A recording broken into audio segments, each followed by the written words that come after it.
you can fact check me on this, in about 2018, depression and anxiety were the leading cause of death. You know, someone said something on when we attended Central Year-End function. Yes. There was a speaker called Dr. Sipamandla Kumende. Yes. He said something that I will never forget. He said, do you know that you are more closer to death living with someone with mental health issues than HIV? I was shocked. It's shocking indeed. I was shocked because I would think in my mental capacity, you are closer to death if you have HIV than mental health. But he also continued to say, we do not need to see you bleeding to know that you have an issue. Yes. Mental health is a disease. Yeah. And it's a disease that we do feel needs to be addressed, especially at church, because it's critically, as I've mentioned. However, it's a bit difficult for us as Black people, Black families, to sort of define it, understand it. Yes. It's like in Black communities, it's almost taboo to say you have mental health issues. How when there's food in the fridge? When you have a job, I'm sure your mom won't understand if you were like, I'm going through depression, why you have a job? In our time, they would whip us. Exactly. Having said that, ladies and gentlemen, allow me to introduce our expert who's going to take us through what mental health is, because I'm sure we are all interested to know what we're about to talk about. We can't wait. We cannot wait, definitely. And feel free to ask some questions at the end of the session. We want this to be as engaging as possible. There's no embarrassing question. There's no stupid question. Babu Velasa is also here. He's not gonna ask him. We ask for permission to be here to ask our own questions. Going on to our first speaker. Give me a second. Okay. Ladies and gentlemen, allow me to introduce our very special guest. She's a counseling psychologist. Yes. She holds Master of Arts in Community-Based Psychology Come from on. Vets. Come on. Any vets in the house? Come on.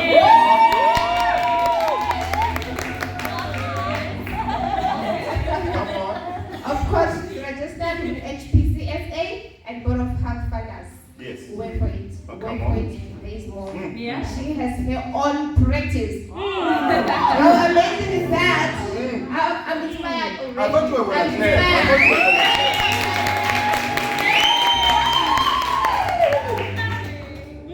Okay, I'm not done. She also works part-time at Vets Counseling and Development Unit. Okay. Get this, you have your psychologist right here. Ladies and gentlemen, help me welcome on stage our guest, Miss Ndombi Ndaba.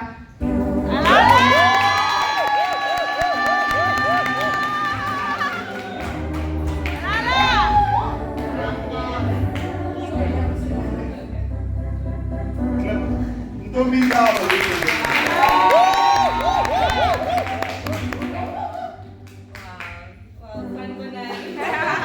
Thank you guys for having me.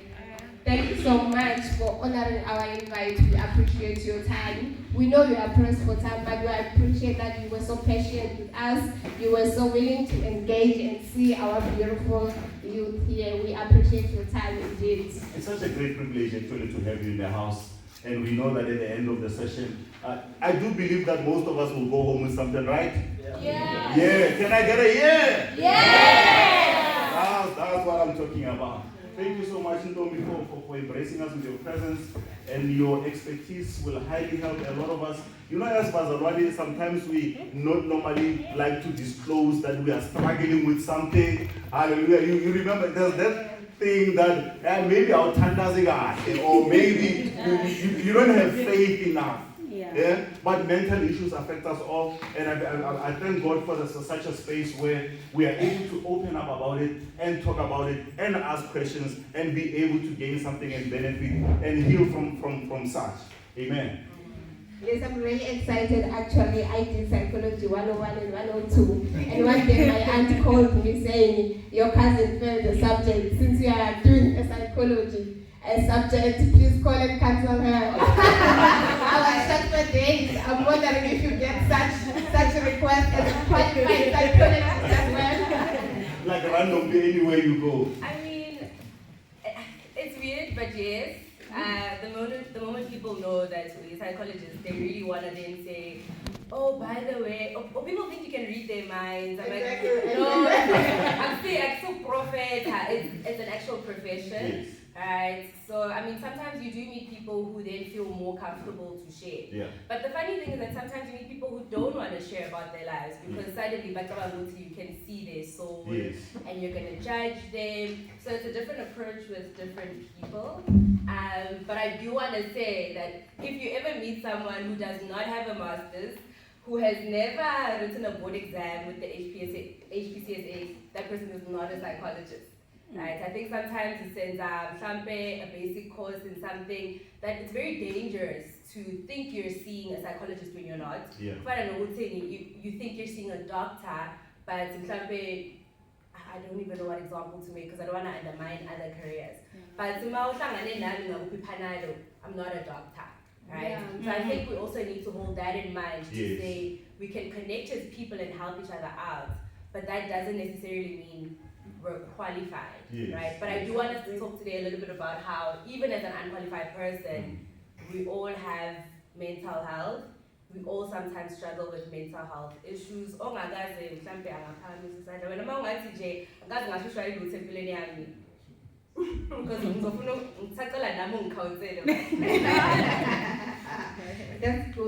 That's good to hear, Dobby. As you were briefed shortly, we are a gospel church. We are a church that prays, believe in God, believe in Jesus. However, as much as that is the case, we are here, we live with our family members that don't know how to pray or even pray, even ourselves. We get ourselves in situations where we struggle with certain issues that we cannot talk about to anyone. So the reason here is for you to just enlighten us. Even though we are Christians, yes, we pray, we believe God holds, but you get to that point where you are in a dark space. Even praying is hard for you as a Christian. And we usually run away from the fact that it might be a mental health issue and say, devil this, while that might be the case, but we just want to get an understanding, how do we deal with these issues? We have our pastor, obviously, who also counsels us biblically, so, which is great, which is what we believe in, but we also want to be able to maneuver in the society that we live in, able to engage people that are not in the same belief as ours, also understand ourselves, our behaviors. They call it self-awareness. Self-awareness, if I may say. Yeah. I think before we can even talk about dealing with mental health issues, it's important to understand what is mental health. Because for some people, the minute you see mental health already, you've said something weird. Does everyone in this place have a brain? Right? Does everyone have emotions? Definitely. Do you have a body? Definitely. Okay, then mental health is not a taboo thing, right? I just want to read this that I had written down for you guys to say that mental health, as defined by the World Health Organization, it is a state of well-being in which an individual realizes their abilities, can cope with normal stresses of life, can be productive, and is able to contribute to their community. Mental health, right? The thing that we struggle with is when our mental health is challenged because of life stresses, because of sickness, because of things that just happen because we live on earth, right? Then maybe you can have a mental health illness. But even before Sipanama illness, we face challenges. All of us get stressed at some point. It doesn't mean so medically diagnosed with depression and anxiety. And I think we shy away from talking about mental health because we don't recognize it as being that muscle in our bodies, for lack of a better word, that allows us to show up.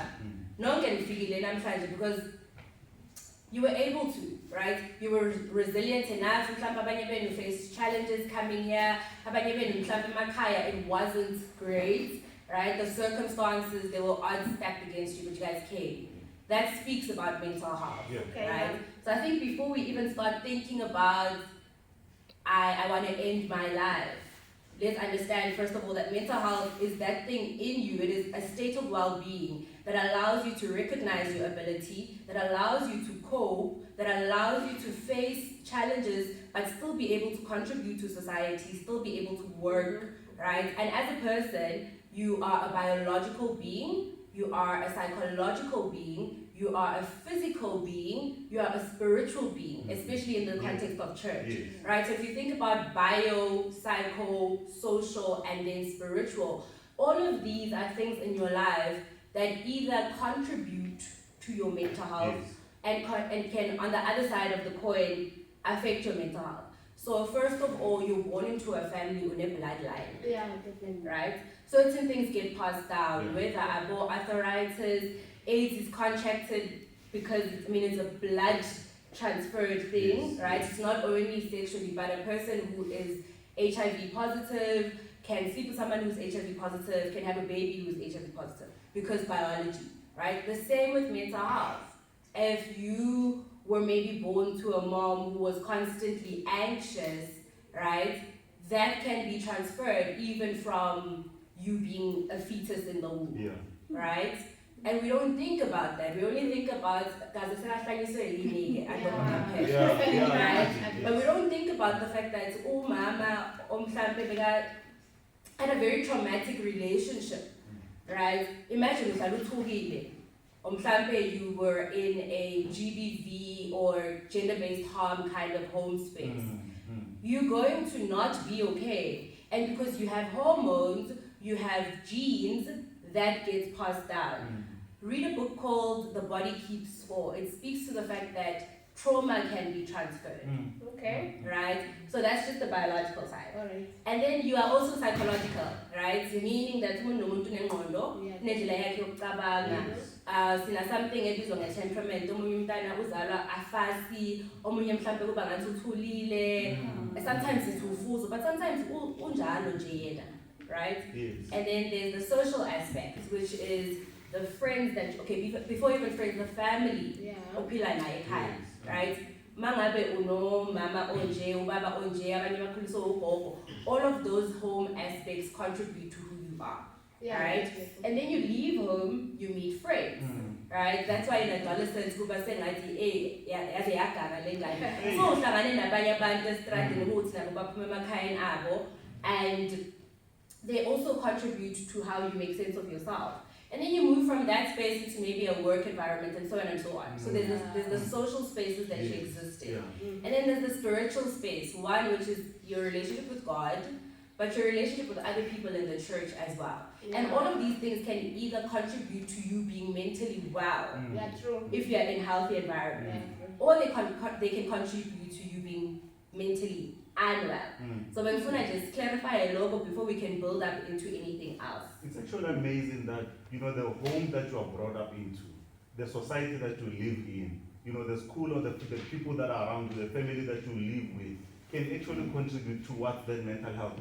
It's something that we never comprehend.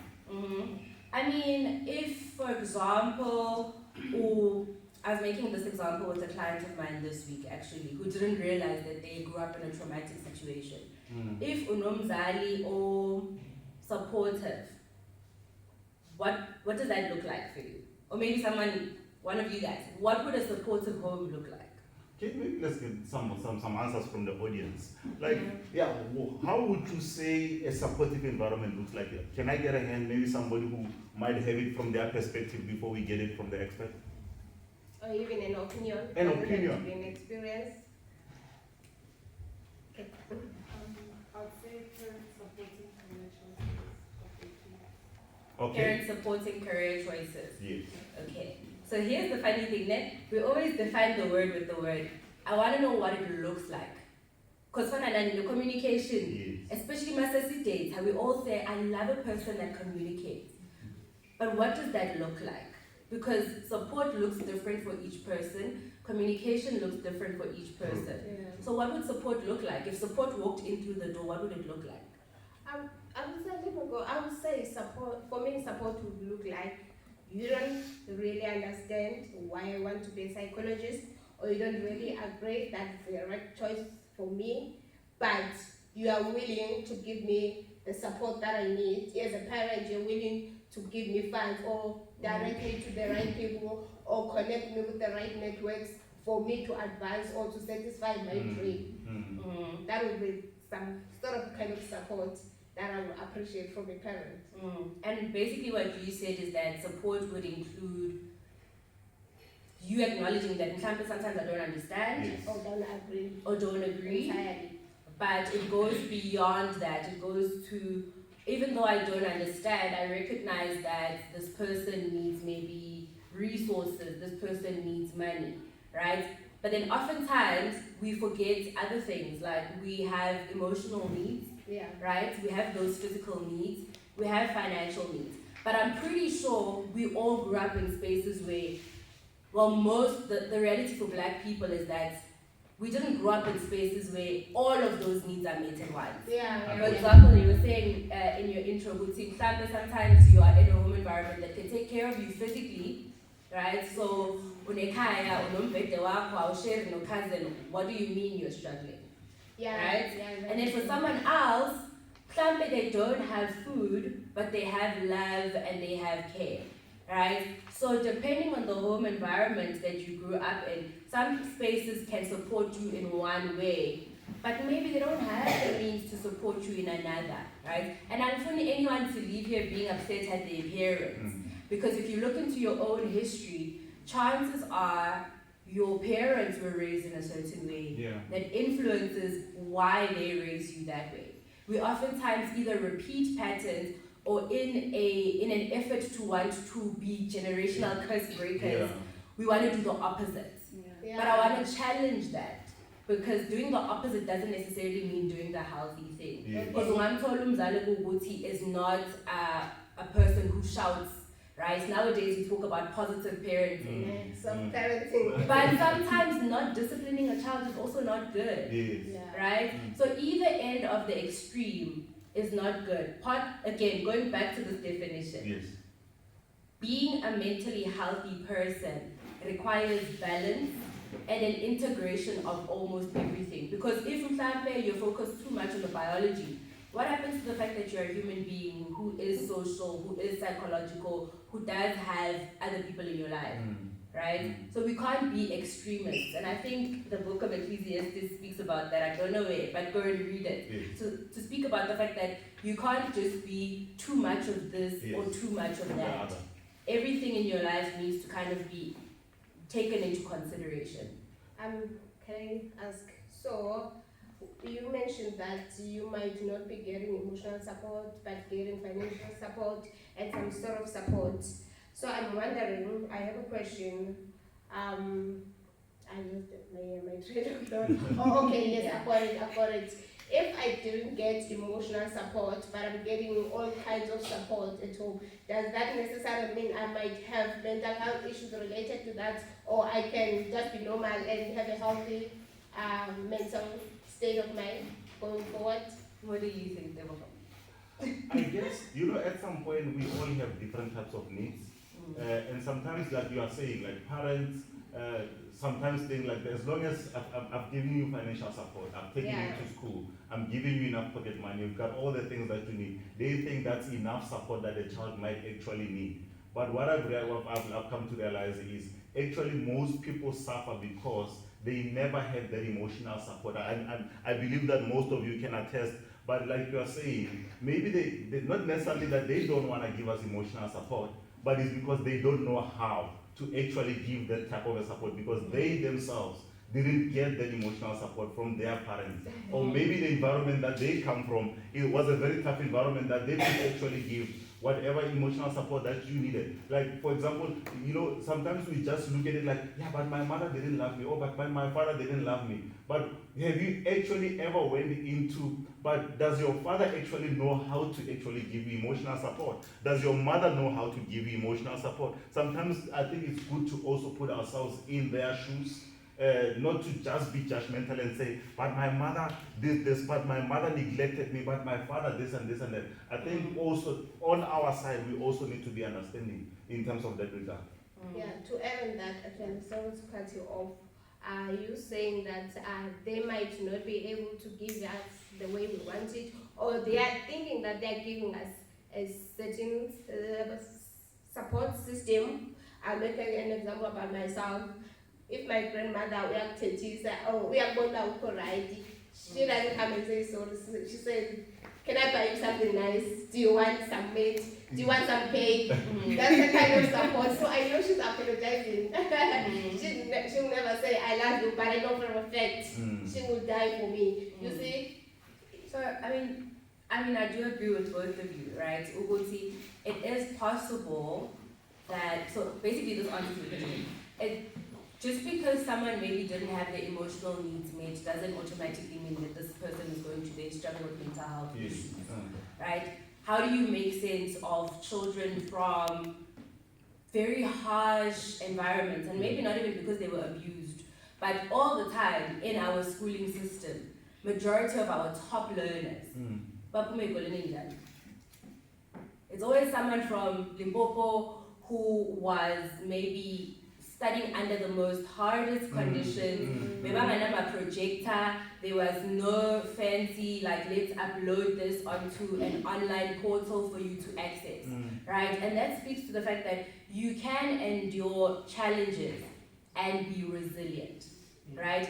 But if it is never a conversation or something that you bring to your awareness, the reality is that the things that we ignore do catch up with us. So you could find, for example, I know someone who went through the hardest upbringing when it comes to just socially. Later on in life, found out that the parents are not the parents, and didn't get to finish schooling, had to put themselves through school, and then put siblings through school, right? Today, this person is a millionaire, right? They are a founder of a company that actually funds other companies. But the difficulty is that this person had never experienced parental love and is currently struggling to form a connection, especially in romantic situations. And at the age group that I'm seeing in the room, people desire that. You desire to form meaningful relationships, right? But if certain things were never modeled for you, then it does become hard. But the lovely thing is that a home is not where it ends, right? Friendships give you an opportunity to learn something differently, right? You can meet a friend, they have a better relationship with their parents. So you might have never experienced it, but from observation, you start being exposed to, oh, there is a different way to do life with people. But if I may ask, why is it that there are some people that are more resilient to hard circumstances than others? Like, what differentiates between the two? What makes somebody more resilient? Okay. So like I said, there's biology, right? Hormonally, there's certain people who maybe have lesser hormones that can boost your mood, right? And that's why there are people who maybe need supplements. If you speak to, and this is why when it comes to anything health related, it's always good to do a holistic checkup, especially if you're feeling like you're unwell, right? Because it might also be based on nutrition. A kid who doesn't eat well, doesn't get proper nutrition, chances of being able to focus even in class, and then we call it resilience. But I'm hungry, I can't focus, I'm hungry, right? And then over and above the biology, we spoke about the psychological factor, right? If there are just people who see challenges and as opportunities, it boosts them. I managed to accomplish this, I managed to accomplish that. From childhood, it can be modeled in a way where, imagine you're a baby who's crawling, right? And then you start learning to take your first few steps. How do parents usually react to that? Excited. Sometimes encouraging, excited. And then you get a child, let's maybe even make it even better, who is a boy child, right? Who maybe gets their first bike. And when riding this bike, this kid falls. And not only does he fall, but he starts crying. Typically, what is the typical reaction? From the parent. Or from anyone who's in that situation, but mainly parents, But in it? Wenzani. Bowenzani. Right? I've heard this one. That's part of growing up. That's part of growing up. Right? And there's certain children who do need a bit more nurturing where understand it because we learn differently even as people. Right? But if you never do that with a child, and I'm not saying all children need that, Yes. right? So this is why you need to be a parent who is attuned to whether it's a nephew, a niece, a cousin, how do they respond to that, right? So in some instances, like, and parents, I mean, I remember there was a time where, I can't remember if it happened to me, but we spoke about this with my mom. My mom used to, if you just cry and she didn't understand why you were crying, she'd be like, parent,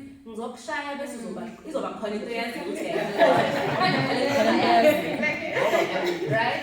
And children these days want to understand, right? And so when we don't model resilience, for example, a child starts crawling, we don't show them excitement. The reason why children want to take more steps is because they see that excitement, oh, this makes my parent happy, right? But then they grow one day, they fall, they trip, and you don't give them a space to kind of go, oh, that hurts. Right? Have you ever met a person who goes through hardship? That is so heart-shattering, but they laugh. From early childhood, we learn how to have abnormal reactions to something that should have been a normal reaction. But we are shown about the as much as it is part of life, when we learn to not acknowledge normal reactions, sometimes we do stifle resilience. Because how do I know how to move forward from this? If it's not modeled. There are people who they were never shown, and learning is not, let's always sit down, textbook, or no. Sometimes it's about, I see you are doing this, right? There are people who become successful, but we don't know how. And then we don't know how to become successful because we were never close enough to see, right? There are people who do resilience, but they don't cry in front of us, right? And we don't know how. We don't know how to go through life's challenges because when our elders or our friends do it, they do it in private, right? Especially in spaces like church and leadership, right? For some reason, the moment you become a young leader in the church, or even worse, a pastor, right? It becomes very hard to show emotion in front of especially if it's not the so-called good emotion, right? Because we think it's going to be seen as weakness.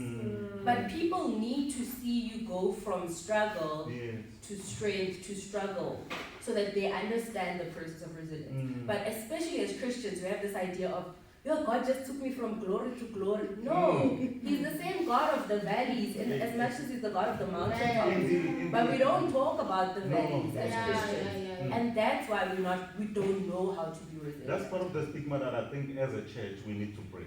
And be able to open up spaces where we are able to speak about if you are not well, you are not well. Like for example, we were talking in the lobby now to say, as Christians, we normally when we meet each other, hey, how are you doing? No, I'm blessed, and how are you?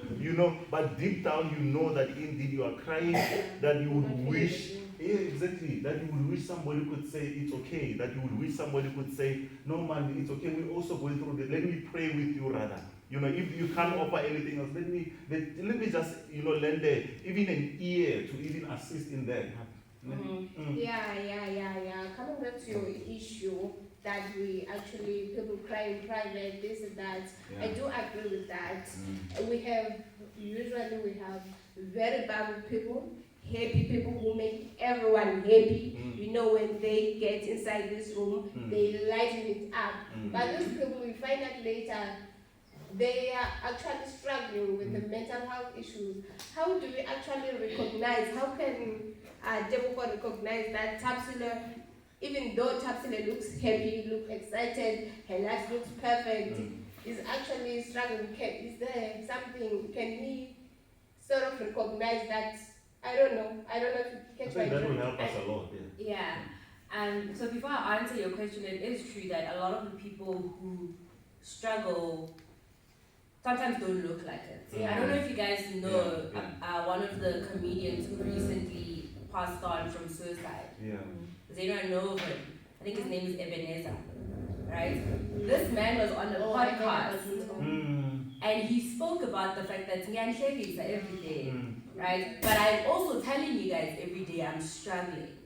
But people just want to hear jokes from me. So we also create a system where when that person's not having a great day, instead of creating a safe and welcoming space, we're like, and then Manje, where are the jokes today? That's true. We forget so much to see the person. Right? You forget to see the person. You're just used to them being the worship leader. They always need. We can create spaces where we force people to put up a face. We force people to always present themselves at their best, which is great. Yeah. We definitely want people to be presentable in certain settings. But we were also talking in the lobby about, are we able to recognize that sometimes when a person is not being their best, it's not because they're trying to disrespect the church. It's not because nabo abafuna ukuthi baziveze njengomuntu ozithandayo ozogqoka neat. Sometimes there's a bigger reason behind why a person presents that way. Right? So I think we sometimes want to look for these massive signs, but it's in the little details. If you live with someone, what are their eating and sleeping patterns like? Because that's the first thing that starts to change when your mood changes. There are people who eat more when they're stressed, and there are people who like That's me. right? And there are people who sleep more because they Yeah. are running away from problems in their lives. Like sleep is my escape. I'm trying to avoid. But there are people who sleep less. 3 a.m. post status, right? Do you just laugh and respond to the status? Or do you actually ask like, well, this is odd. Like, why were you praying or why were you sharing memes at 3 in the morning, right? And I get that there's students. So I mean, for students, sometimes it becomes a habit, but it's a bad habit, right? Because still, even there, you will burn out. So it's recognizing small changes, basics. How's this person eating? How's this person sleeping? And what does their communication become like? You know, do they speak more hopefully, or are they starting to speak more and more like someone who is in despair? Right? Do they avoid people suddenly? Like the crowd, they're there, but suddenly they want to isolate. Not to say that people don't need their personal space, but sometimes that just could be a person who they're going through something, right? And sometimes people are in the spaces with us, but they're more quiet. So when you are present, I'm not present. Right? So I think before we even look for the major things, are we actually able to recognize the person? And this speaks to how do we do life together as abazalwane? You know, do I know Teboho well enough? Do I know Tapsile well enough? Because that's the other thing. You've never made an effort even on a good day. So I'm not now on a random day going to feel comfortable to come and say to you, oh, by the way, you know, last week. It's going to seem weird. Very weird. Right? So it firstly starts by having relationship on an ongoing basis where you actually truly care. Right? The biggest thing about salvation is love. Right? Do we actually practice it? Do we show it? Because you can't be concerned about me on my bad day. And the reason why people also shut off is that if you were never concerned about me from a place of love all along, now when I'm having a bad day, I don't know what your motive is. Right? So it's about creating safe spaces, creating friendship, creating community. And sometimes in a church setting, church is too big. That's why people have home cell. That's why people have connect group. Are you plugged in to a home cell? Do you have a smaller prayer group that you're a part of? Because at that smaller level, it allows you a space to actually get to know each other beyond, hi, how are you today? But I actually want to know, what do you do for work? What are you studying? How's course going? Let's go have a coffee together. So you'll be able to see the signs. once you start doing life with someone. A bit more close. So basically, we are talking about being more aware of a person and not just greet for the sake of greeting. Yeah. But greet, just give somebody 10 seconds. How are you doing usually today? Mhm. You know, and did you, you know, just you know, there are small talks that we can make, that I believe we can make on a daily basis. Like just give somebody 5 seconds, not just hi, how are you, and I'm okay, no, you're passing. No, Yeah. obviously with that, then you're not being aware. You're not paying attention to that other person. And the next thing you hear, no, this person has killed themselves. And then, but how come? How did I miss it? But it's because. And we all say, "Got a very nice on." Very nice on, exactly. Did you talk to them? We're just 4 miles. Right. I'm fine by then. Pass. Yeah. Did you actually check in?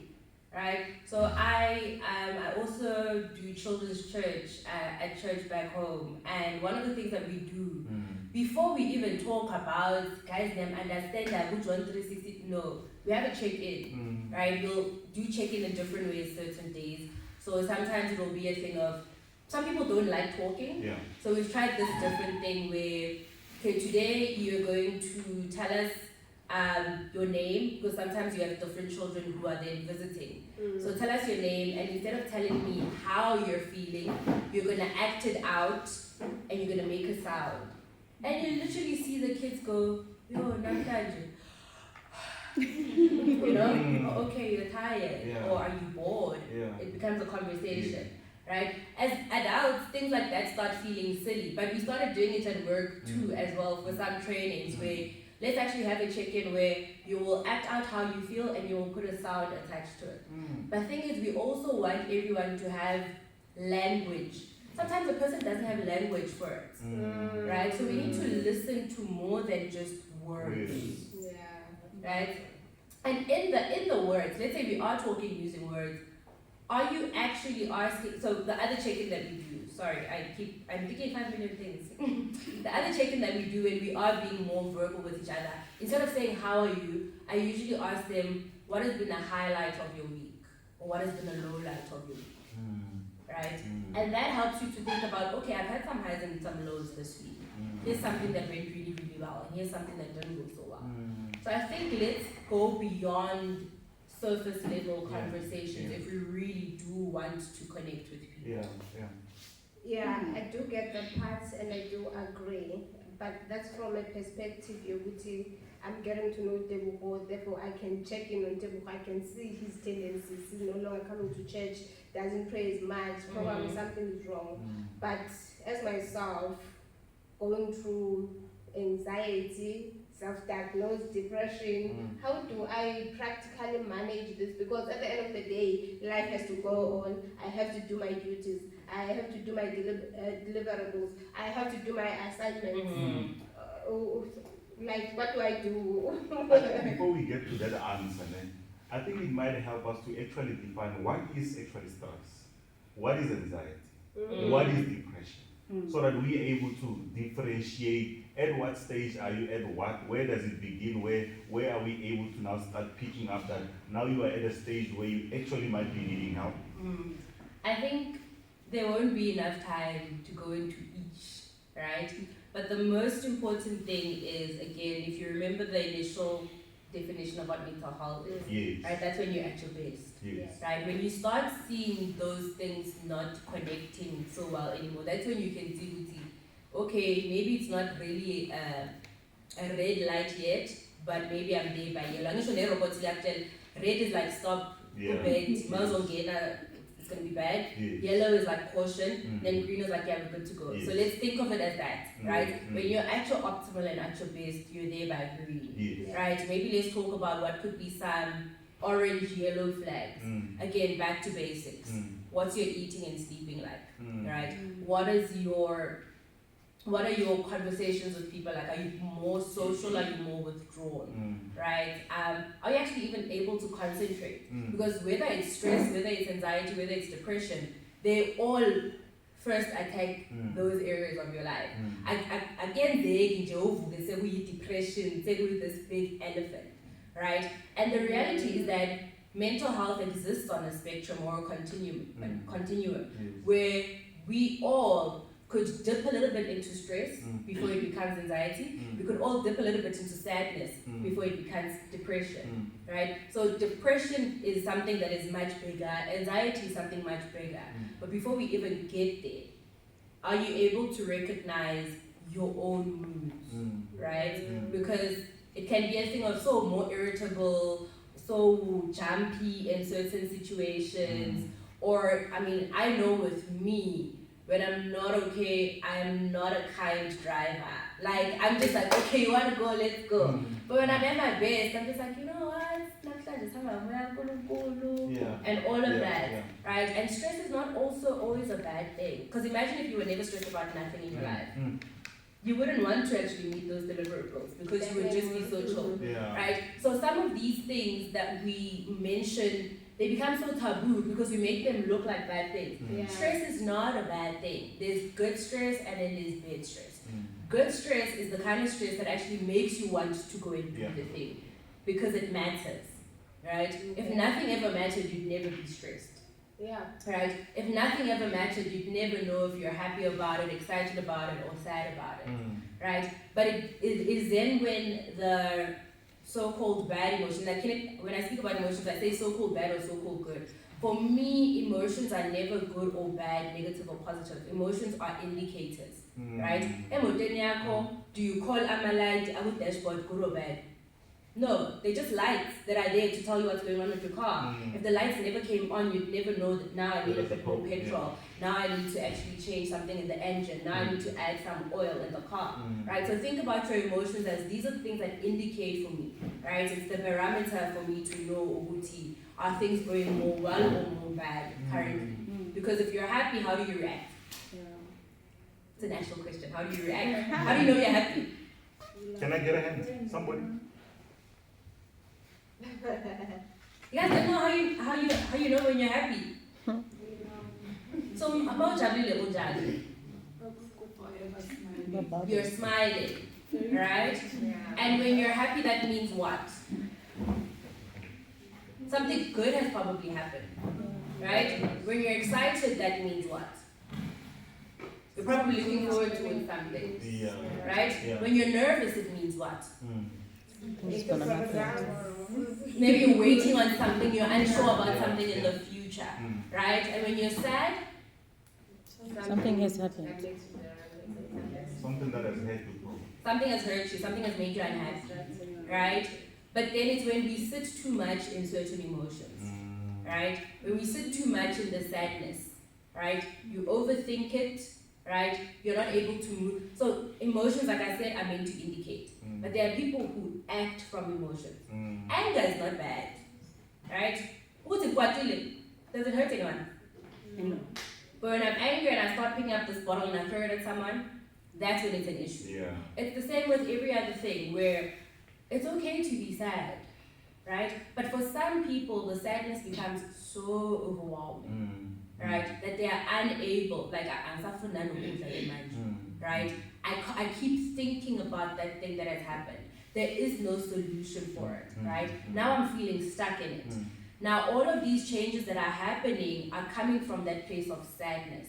And then that moves into me being more hopeless, right? And when that hopelessness happens, then I can't show up in my day-to-day activities.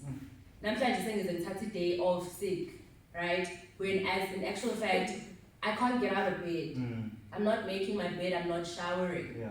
People are trying to call me, but if I phone do not disturb, normally I reject my call, right? That's when sadness moves from, is this person just sad or is there more that we should be looking into here, right? So with anything that becomes a mental health illness or a mental health issue, the things that you need to consider is this causing me distress? Right? When you're sad, sometimes it doesn't cause you distress, it's just in that moment, it's a situational thing, right? When you're nervous, sometimes it doesn't cause you distress forever, it's just for, maybe I'm nervous for this week because guys with me deadline, and weekend or whatever, right? But when it starts becoming a thing of, there's nothing that's making me nervous, but when I'm facing, like I'm at the edge of my seat, it's causing me distress. Is it causing me dysfunction, right? Is the stress and the sadness and the nervousness making me not be able to show up socially occupationally, personally. So when things start becoming an issue, it's causing distress, it's causing dysfunction, it's causing impairment, right? And something that would have been normal for me to do. You guys are in insurance. You start getting the numbers wrong. It's right before your eyes, but suddenly later right? It's impairing your judgment. Yeah. That's when things become what we would then call mental health issues. That's when stress is bad. That's when maybe you are a bit more depressive. And these are the things that you need to be mindful of, even in the people around you, and even for yourself. Yeah. I kind of forgot your question.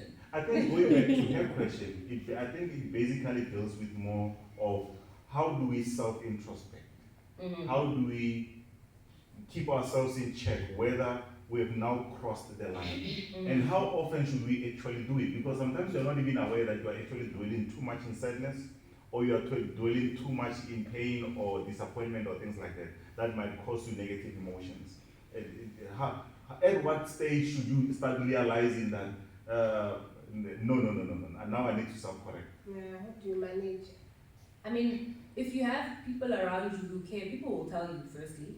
Okay, Right? People around you will observe and tell let's you. say people have not actually noticed, you are on your own, Okay. but now these things are starting to get you to that level where now it's negative emotions, now the anger, now you're starting to take it out on other people. They have not just told you anything. How do you actually keep yourself in check? I mean, you said it when you asked me the question, like, how do you practice self-awareness, right? So I think sometimes as people, we can be, generations are different. I look at my mom, and her generation was so much in community that being an individual was seen as a bad thing, right? And our generation was so individualistic that being in community is almost like, oh no, I don't want to do that, right? But yeah, the social battery, no, actually, I like doing things alone. Yeah. And it's about a bit of both, right? Because if you are in community, people will tell you, but on your own, how do you practice self-awareness? You guys know that the Bible does talk about self-awareness. What does it say about self-awareness?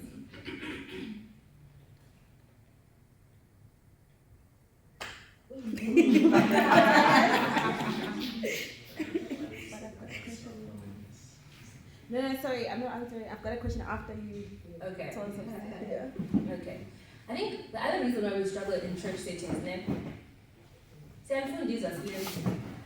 because Romans, firstly, before we even get into psychology, Romans says, do not conform to the pattern of the world, but do what? Be transformed by doing what? The renewing of your mind. And who must do the renewing? We are responsible. That speaks about introspection. Okay. So do you actually sit and introspect? Do you sit and sift through your thoughts? Right? It's not every thought that you wake up thinking, right. This is why Corinthians says that you need to do what? You cast down every argument, any stronghold that tries to exalt itself above the knowledge of Christ Jesus. But do we do that? Do we ask ourselves, does this thought exalt itself above what I know my Creator says? Oh my God. Yeah.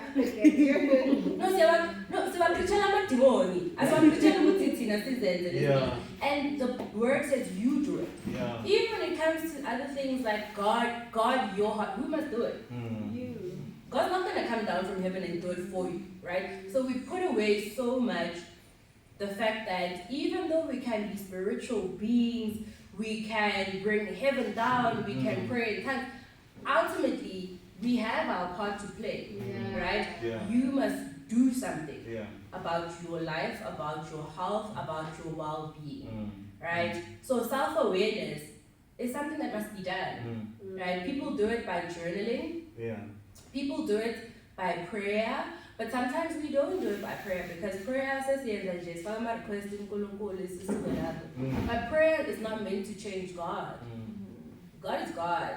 Prayer is meant to change you. So if you are having honest prayer time and quiet time and devotion time, that should be introspection that happens. Am I living how I should be?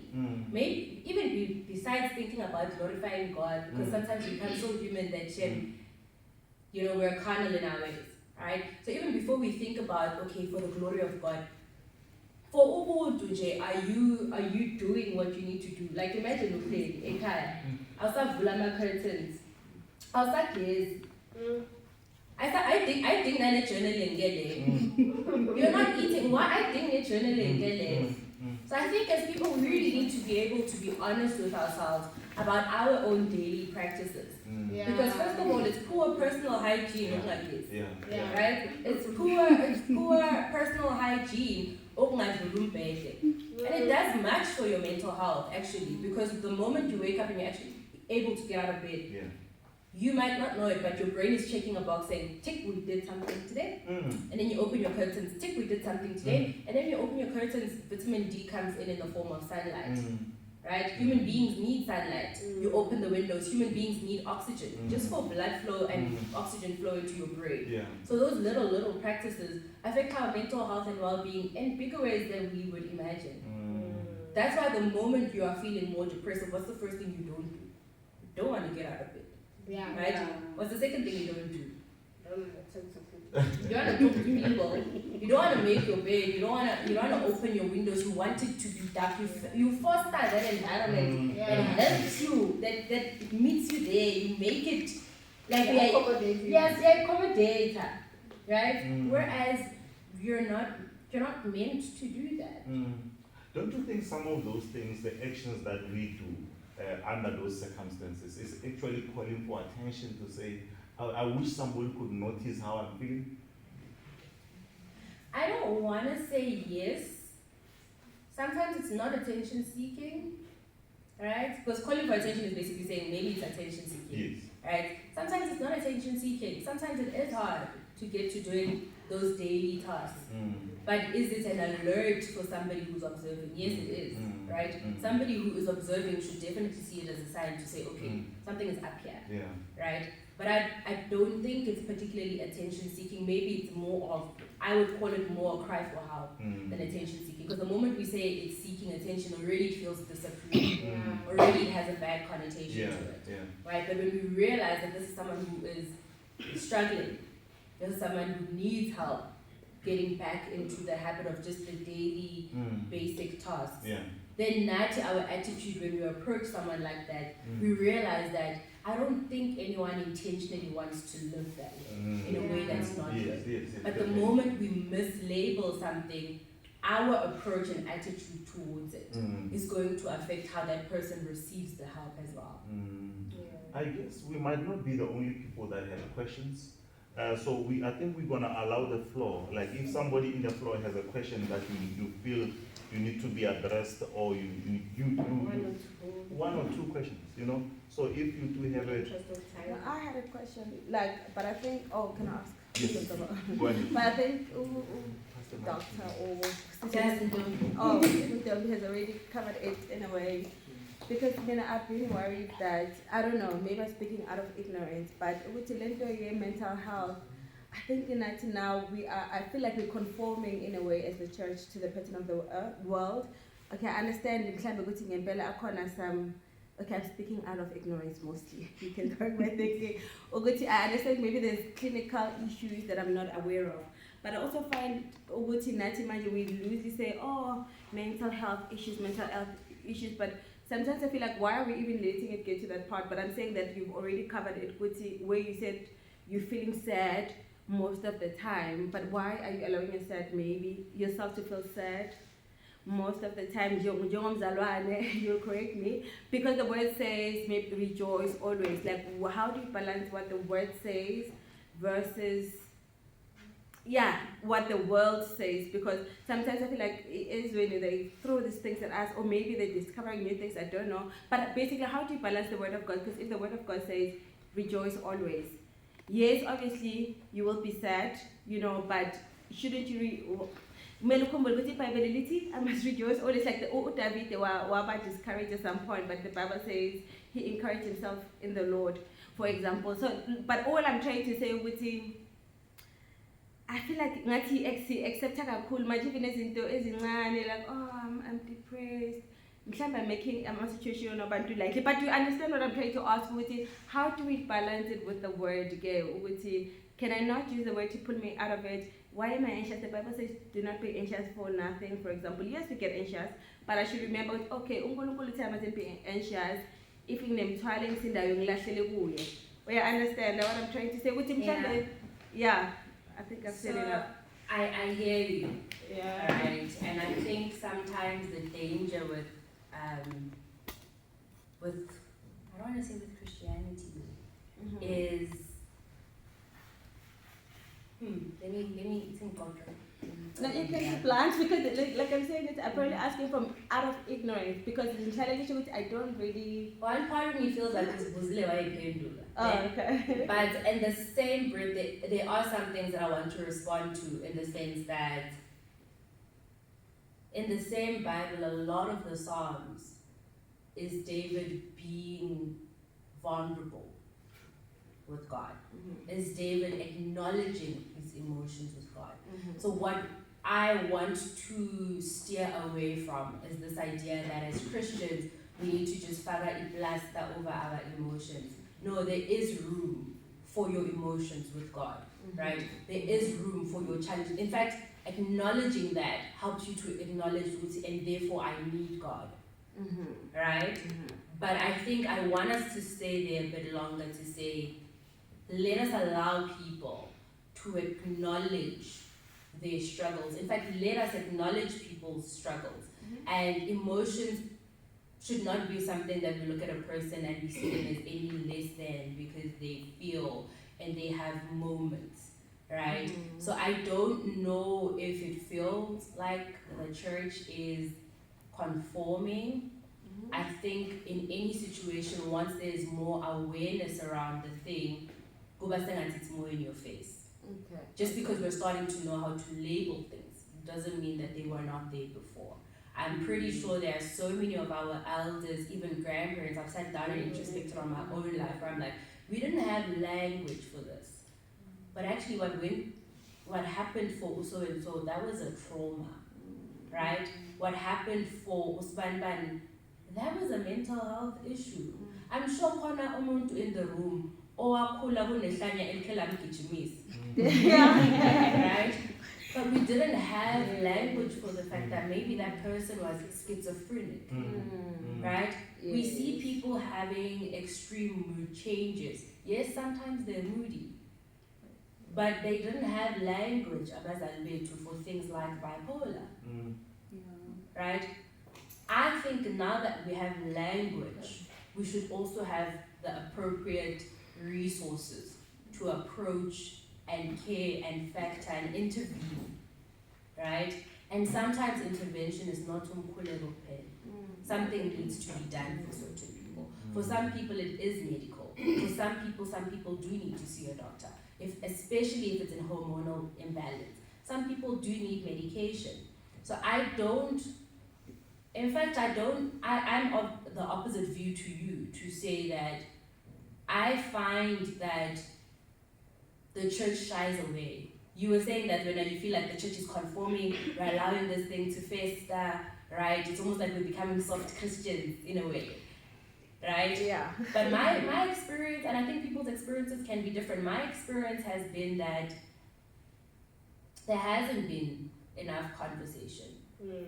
There hasn't been enough understanding for us to know how to even approach when there is an issue, right?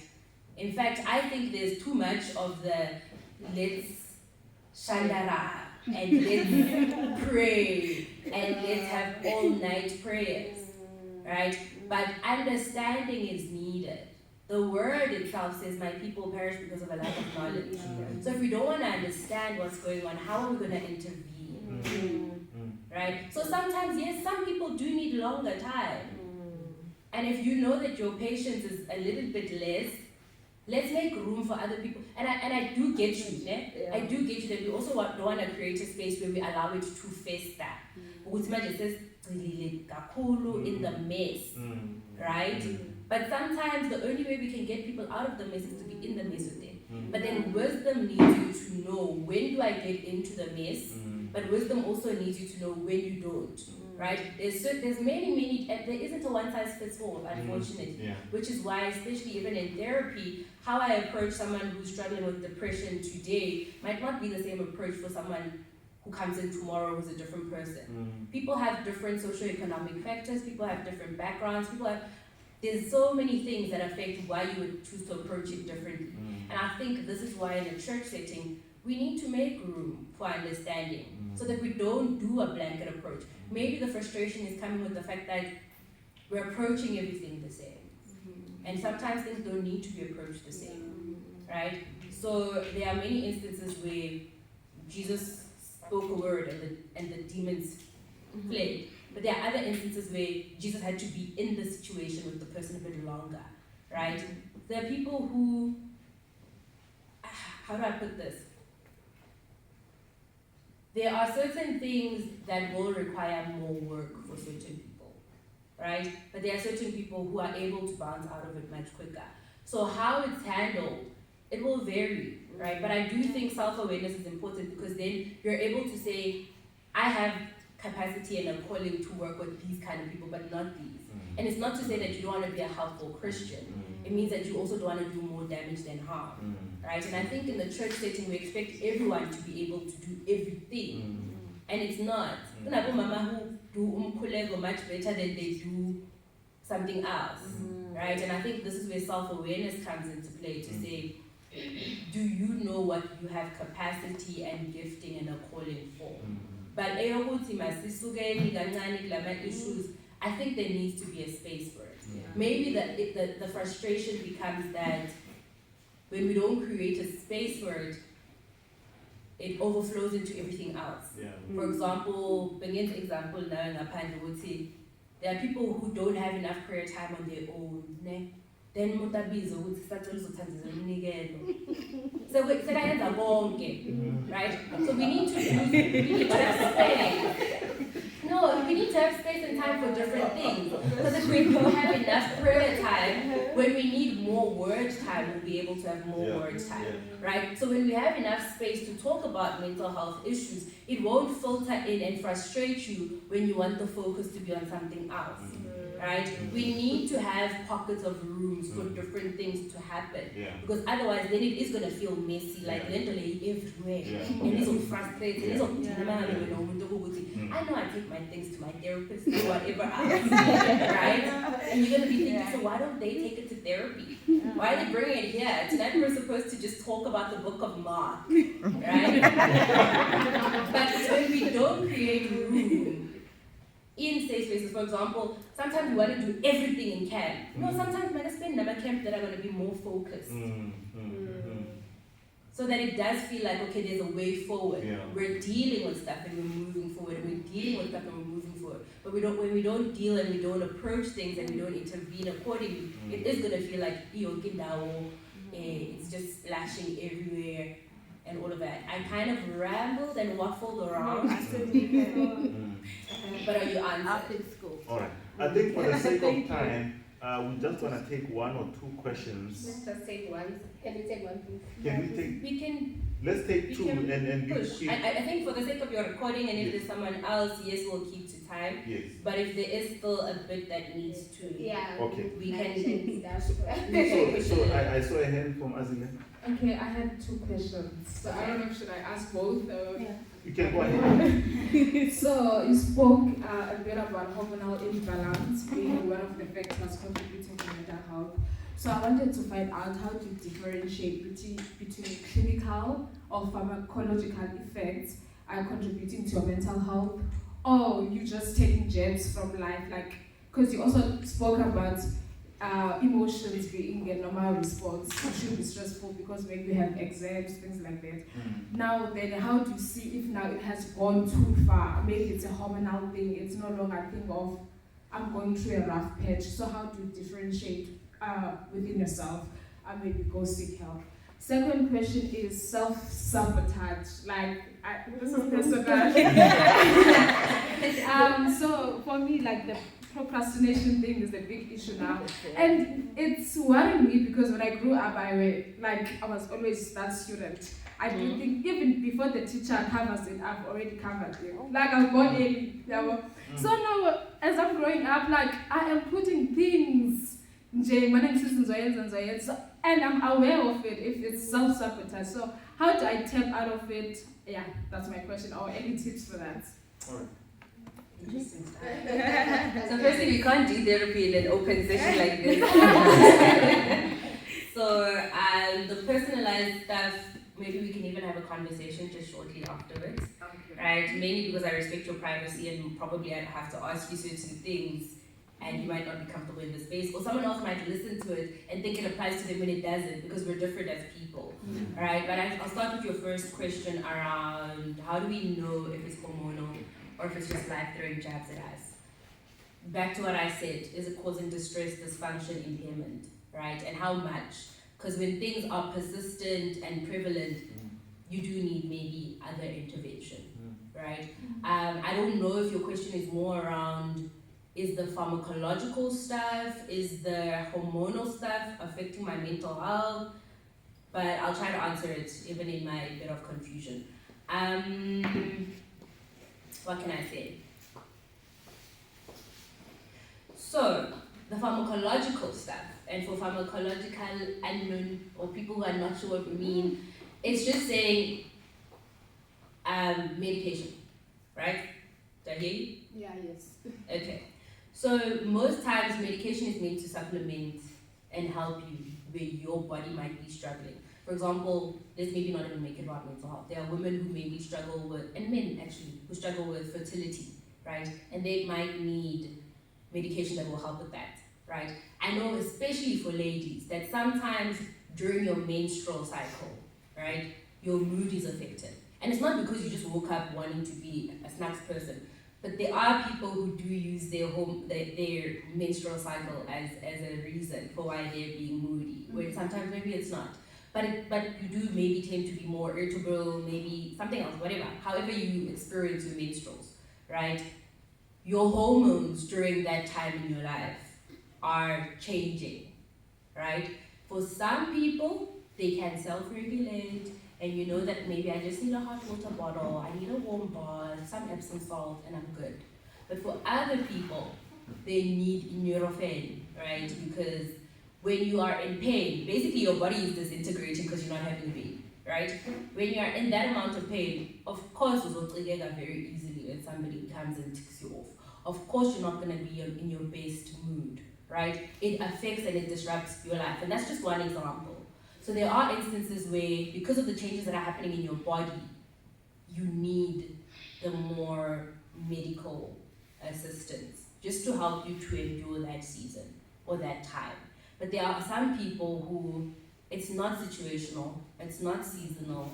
If I don't take this medication, I am not going to be at my optimal, right? So you were saying, how do you know when it's what, right? Sometimes you don't, right? You just know the intensity, you know the severity, right? And that's when you do need to consult the relevant healthcare practitioner, who will then be able to say, nah, with you, there are people who, for example, I remember when I was doing my internship, there's someone that I was seeing who I then factored later on, okay, this person experienced severe trauma growing up, right? But for them, initially, it presented as an eating disorder, right? And so where this person started was not a psychologist. They started by seeing a dietitian. And the dietitian said, you need to go see a nutritionalist. The nutritionalist said, there's other stuff here that we can't pick up, go see a GP, right? And the GP said, okay, we've dealt with all of the medical stuff, but there's still something up here. Go see a psychologist. And even when I was still working with this person and we were dealing through the trauma, it had already shown up more physiologically in their bodies that they still needed to see a dietitian because they were underweight, and because they were underweight and they were not having enough nutrition, they couldn't focus in their studies and all of that. So this is someone who then did need to see a GP, a doctor, a psychologist. So sometimes you don't know where it starts at, but you know it's sharp. And at that level, it's best to seek help somewhere rather than self-medicating, self-diagnosing, right? I remember for me, back when I was in varsity, I would definitely see that my eating would change and my sleeping would change, right? And there was a time when I went to a GP, and the GP said to me, "Oh, it looks like anxiety." And I didn't realize that I was a very anxious person at that time, right? So for some people, you can't recognize it as a mental health issue, and you just feel more tension in your neck, and you're just like, but you're actually, it's manifesting physically. And this is what happens. We were talking earlier on about not talking about our emotions. And I said some people might not even have the language to talk, but your body will tell you. Again, when you can't see it in your emotions, you will see it in your body, because we said earlier on, you are a person, you have a brain, you have emotions, you have a body, right? So if it doesn't show up in one area, it will show up in another, right? And even if you can't figure out the cause, you can speak to somebody who can and will be able to. Okay. And then the second question about procrastination, limiting beliefs, if you will, is sometimes, especially, I don't know how old are you? 25. 25. Right, the stage of life that we're at between our adolescence and young adulthood is also what we call identity formation, right? So perhaps what worked when you were 19 is not what's working now. So you know what to do, but you're not approaching it how you should, because it's not the same. And I see this especially with first years in varsity. But I studied like this when I was in matric and I was top of my class, and then I get to university and I feel so dumb, right? That's because high school was more structured. Varsity, you kind of need to free flow. You need to figure out your learning style, and how you approach a math subject might not be the same way you approach a theory-based subject, right? So I think you do need to kind of just have a sit down and reevaluate, like, what are some changes that might need to happen here? For other people in certain instances, I remember with me, it was also about, actually I had a session yesterday where I said this to someone, you need to be tougher than your toughest excuse. And I know it doesn't sound the most therapeutic, because I'm not saying, and how does that make you feel? Right? But the reality is that I know some people fear their own greatness.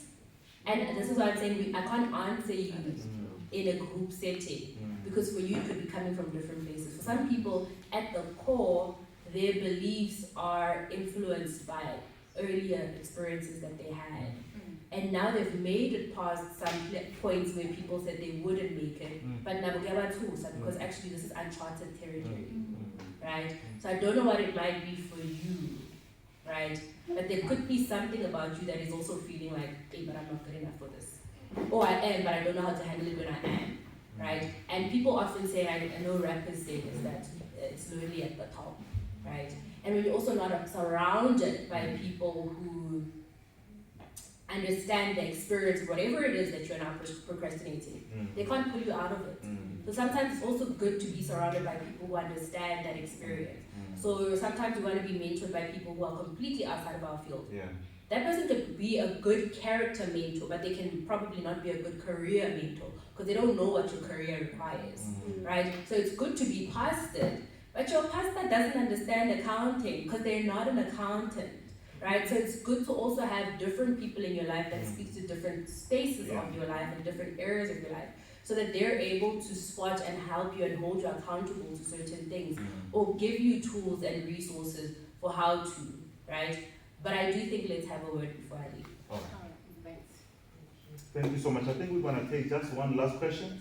And you know, to be honest, I'm not sure if we can cover most of the questions today. So I propose that we have a separate session where we deal with these things fully. Like set aside an afternoon or a Saturday or something where we can, I know everybody has a question, all right? But for the sake of time, we will not be able to get to it now today. But I believe that there's something that we've taken out of this, but we are not done. I think Yeah. that's good. No. Oh, and we can never be done. So even if we did spend the whole day Yes. together, right? All right. So I'm gonna take one last question. You are sorted. Okay. So because you are sorted, I'm gonna ask for one last question. Right? Be brief. And let's make it one. Just I one compound question. question. One Just one. question. All right. I see a hand. Okay, so I wanted to ask if how do you deal with different emotions at the same time? For example, if you have you're dealing with trauma, stress, and grief at the same time, and maybe you'd say talk to someone, a therapist or something, but you are a person that cannot express how you're feeling.